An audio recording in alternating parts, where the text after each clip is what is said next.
Welcome back. My name is Michael, and today we are talking about the fastest ways you can burn body fat without doing any cardio.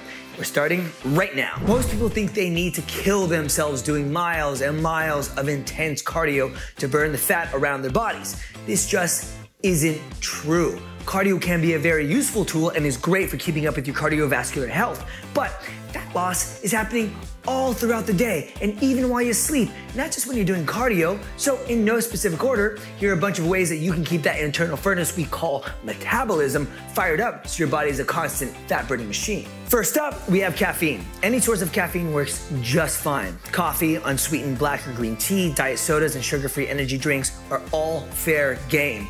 If you don't like drinking your caffeine, caffeine capsules are also super cheap and extremely effective. Caffeine is a stimulant that increases the heart rate and internal temperature. And when that happens, your body is using more energy throughout the day, which means you're burning more calories, and the body has a better chance at using your stored fat for those calories burned. But before you go and grab your skinny vanilla latte, no sugar added, no foam, with half soy milk, half almond milk, or whatever kind of milk makes you feel better about being basic, to get any of the fat loss benefits from drinking coffee, you gotta be drinking it black. I know, bummer. No cream or sugar, because your usual milk or milk substitution products at your favorite coffee joint usually have tons of sugar.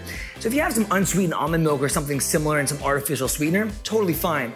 But any extra boost in metabolism from the caffeine will be totally outdone by the calories you would generally consume through most creams and sugars added. Which leads me to my next thing. Stop drinking your calories. Just because someone told you that your orange juice is healthy doesn't mean it's helping you lose weight. In fact, it's probably doing the opposite.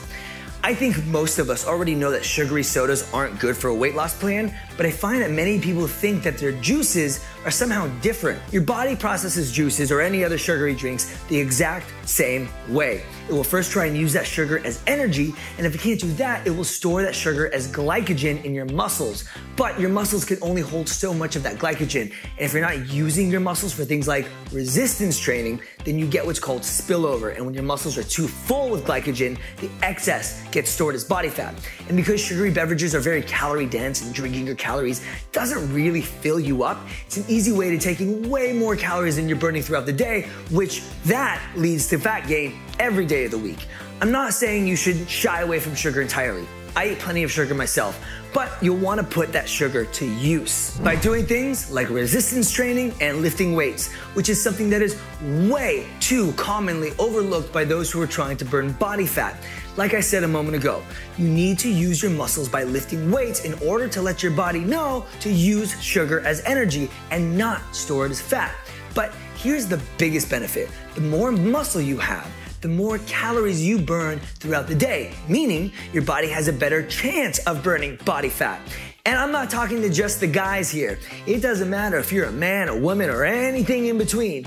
Resistance training and muscle development is crucial to consistent fat loss. Real quick, if you're a woman and you're afraid to get bulky, no, it will not happen. You simply do not produce enough testosterone to produce those big, large muscles. Please do whatever it takes to get that fear out of your head. It's holding you back from turning your body into that fat burning machine. Any images you may have seen of women that have very muscular builds have either been athletes their entire lives or they're on performance enhancing drugs and they train for years and years and years and years and years to look that way. I want you to start associating building muscle with fat loss. Capiche? The other thing I want everyone to do is to prioritize your sleep whenever possible and work on ways to lower your stress levels. I'm putting these two things together because they can both really go hand in hand. Both not getting enough sleep and elevated stress levels can increase a hormone called cortisol. In fact, not getting enough sleep in itself can raise stress levels, which in turn will raise that cortisol. So you can kind of see the correlation here. Cortisol is meant to protect us from outside threats by initiating our fight or flight response. It puts all hands on deck in the brain so we can best decide to fight the threat or run. But instead of running from tigers like we used to thousands of years ago, today we're running from bills and relationships, job worries. Those are the tigers that we're creating in our heads, and our body doesn't see them any differently.